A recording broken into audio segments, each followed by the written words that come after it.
Do you know that Microsoft PowerPoint has introduced new SmartArt graphics? In this video, I'll show you what those SmartArt graphics are, and I'll give you some useful tips to use these SmartArt graphics in ways that you may not have learned before. First and foremost, you could see that there are new categories that are added here. One is the timeline category. There are some very interesting graphics that have been added. For example, when I click on this, you can see that we have these, this, this. These are all new things that have been added. The same way we have another one called as Meet the Team. If you want to introduce new team members, then these kind of graphics can be quite useful. And of course, you can replace these with the photos of your people. And then we have this very interesting thing called as text cards that have been added that allows you to convert your boring bullet points into something more meaningful, more visually interesting like this. And also in office.com, there are a couple of new things that have been added. And in general, you would see in different categories, some new graphics have also been added. For example, when I go to picture, you would notice that there are some interesting things like this that were not there before are also added, like this one, etc. And these kind of graphics will definitely add some visual interest and make your slides more engaging for your audience. And from what I've seen, these designs are far more modern than the way these SmartArt graphics used to look before. Let us say I have a slide like this with 4 key ideas and I have a subtitle and explanation for the first point, second point, and so on. If I want to make this into a SmartArt, all I need to do is to select this text and right click and go to convert to SmartArt. Here you would see that most of the options that are given here are fairly normal. If you want to see the ones that are more appropriate, you can go to more SmartArt graphics, and here you would notice the difference. For example, in this case, I can see that a text card would be more ideal. So I can go to text card and I can choose any of them. For example, this is a very interesting one, or this, or this. Let us choose this and see how it looks. And instantly you can see that the SmartArt is applied and it is very presentable in the modern age. Now let us see some of the small changes they have made. Let us say I want to include a point between the first and the second one. I can do so quite easily now. Let me select this and you have these options that are plus options.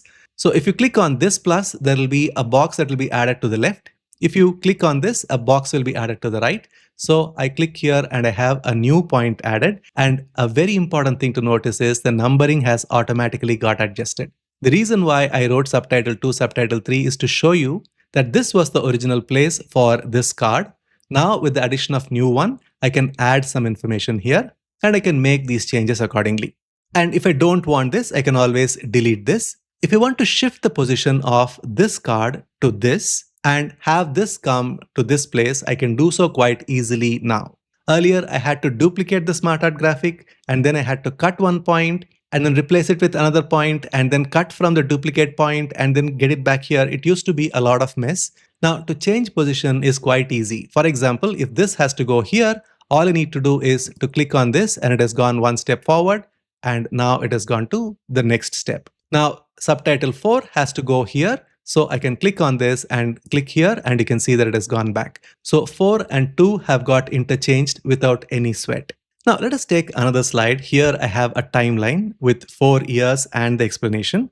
Go to convert to SmartArt, more SmartArt graphics. Since this is a timeline, I can select timeline and I can choose something like this. Now this is a very professional looking graphic. Let me say OK. And now when I want to make it more colorful, as always, I can go to change colors and I can make it colorful like this. Now let us say I want to add animations. The animation is say float in animation. I can go to effect options and I can choose how the objects are introduced. Well, let us say I want to go for level 1 by 1.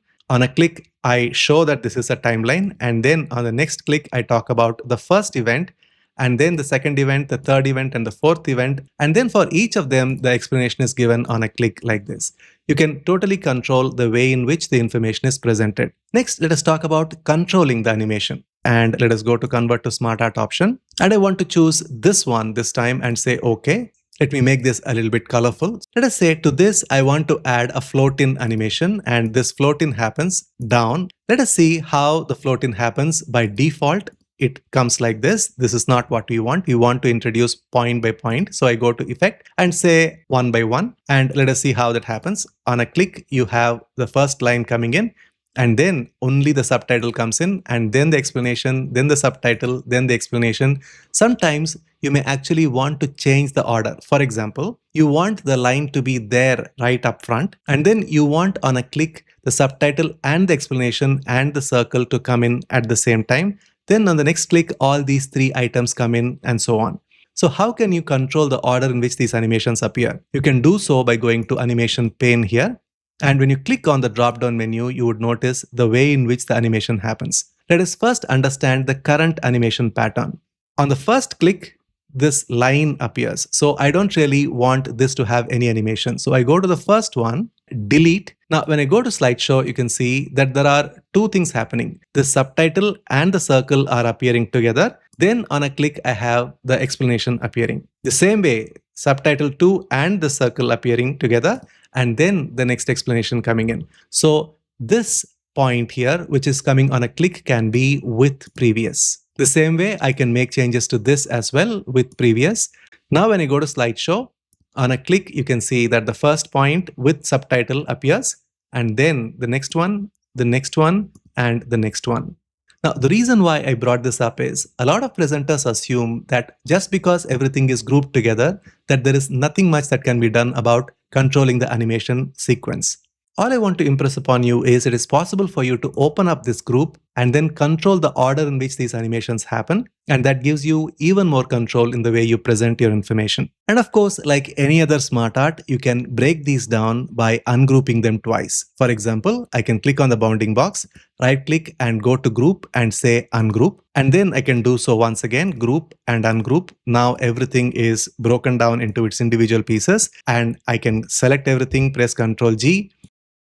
And notice that the animation has vanished, and that is because we have ungrouped, and that is the nature of any grouped item. If I want these to be colored in a particular way, for example, if I want to choose a light red color, I can do so. And if I want to change the shape of this, for example, you can see that this is a proper rectangle. If I want this to be a rounded rectangle, I can do so by going to shape format, edit shape, change shape, rounded rectangle option here, and I can make it completely rounded like this. So it gives me far more control in the look and feel of my design. In fact, you can do so much with SmartArt that we have an entire course called SmartArt Mastery, which is part of our PowerPoint Mastery program. And this is one of the courses. And Ramgopal's PowerPoint Mastery is a collection of 42 such training courses. So if you're a professional who needs to improve your PowerPoint skills, then this is a very useful course to join. And if you want to learn 5 less known things about SmartArt, then I have a video lined up for you right now on your screen. You click on the link and go to that video, which talks about 5 things you didn't know about customizing SmartArt. I will see you inside that video.